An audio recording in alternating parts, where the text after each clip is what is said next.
I'm in Laodicea. It was one of the 7 churches that John wrote about in Revelations.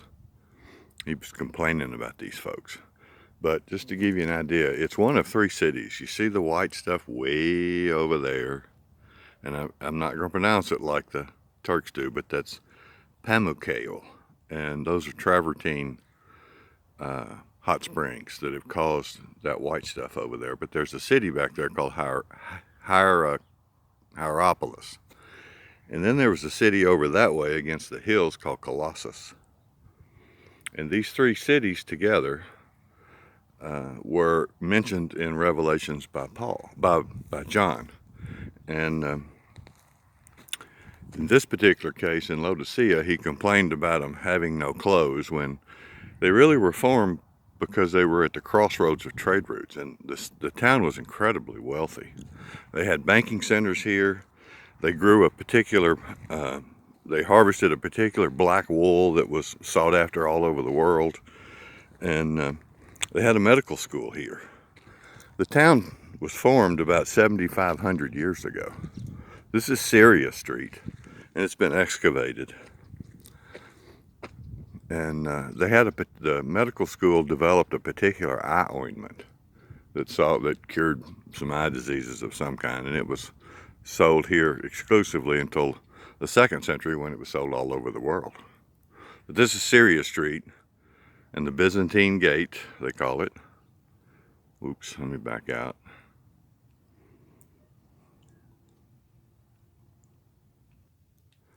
I'm still on Syria Street, but I don't know if you can see down in that hole, but that's the central sewer system that ran down the middle of the street. On this side were all shops. I don't really know what was on that side. When they found this place, all these columns were laid over, kind of like that one, and they re-erected them in the spot they found them at. This is an offshoot of a side street of Syria Street, going west.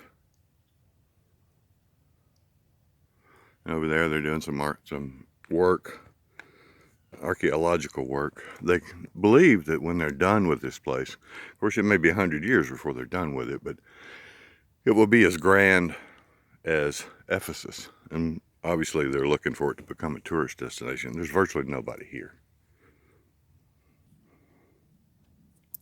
This is the plan of House A, they call it. It was about 2,000 square meters. That's a lot of square footage.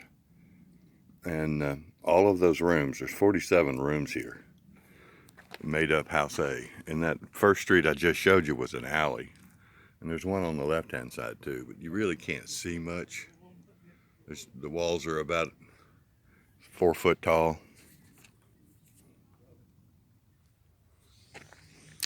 You see all these piles of rock?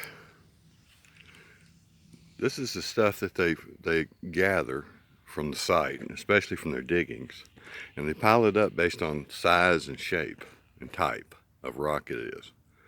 And then they rebuild this. This is all rebuilt. This is not original building. Same thing's true with Ephesus.